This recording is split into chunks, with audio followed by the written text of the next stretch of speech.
In this video, we'll take you through the steps to install a Duette TrackGlide system with PowerView automation. Parts we will be using: installation brackets, rubber mounting pads, set screws, extended or standard side tracks, end caps, track and rail clips, a Phillips screwdriver, measuring tape, and pencil. A clean mounting surface is required for proper adhesion. Failure to prepare the mounting surface can result in injury or property damage. The installation screws and adhesion promoter are included with the product. Thoroughly clean the mounting surface. Then apply the provided adhesion promoter in the area where the tracks will be placed. So the tracks come taped together and they have an identity of which side is up and down. It also has information about adhering to glass and the pre-preparation. If you're using a razor knife to remove this tape, do it from the tape side, the back side of the track, so that we don't scratch anything on the front side of the track. Locate the top end of each side track and slide in the track clips before attaching the end caps.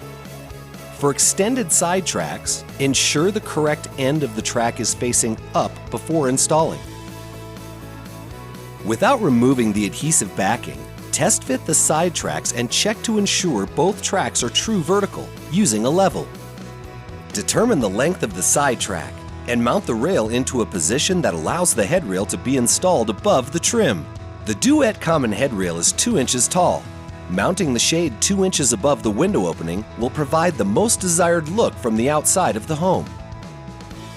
Use a pencil to lightly mark the mounting surface at each end of the headrail.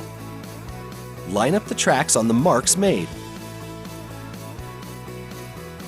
Slowly peel back the adhesive covering on the back of the track and keep the track aligned with the pencil marks.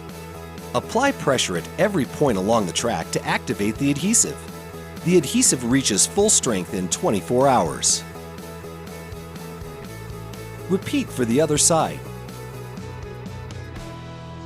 Warning: adhesive on the back of the side tracks is to be placed onto a flat mounting surface one time only.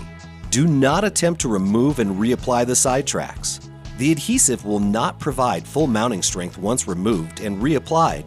If the side tracks are removed, new adhesive must be used. Failure to properly use the side track adhesive may result in injury or property damage. Attach a rubber pad to the back of each mounting bracket, below the rivet head. Insert the lip of the left mounting bracket into the track. Rotate the mounting bracket until the back of the bracket touches the mounting surface. While supporting the mounting bracket with one hand, push the bracket upwards to eliminate any gap remaining. Then secure the bracket to the track using the provided set screw. Here's an installer tip. Do not install the battery one until the shade is fully into the mounting brackets. The force required to install the shade into the mounting brackets could cause the battery to fall. Hook the battery wand clip onto the top back channel of the headrail. Rotate the clip down until it snaps into place. Fit the front channel on top of the headrail onto the front lip of the installation brackets. Push the headrail up and back until it snaps into place. Be sure no cables are pinched by the brackets or headrail during installation. Damage or overheating of the components could result. Once the shade is installed, lower the bottom rail. Adjust the rail clip positioning on the bottom rail to align with the track clips. Then, snap the track clips securely into the rail clips. For top-down, bottom-up shades, snap the track clips into the rail clips on both the middle and bottom rails. Whether we're installing TrackGlide for PowerView or LightRise, the installation is the same. We have successfully installed a Duette TrackGlide system with PowerView automation.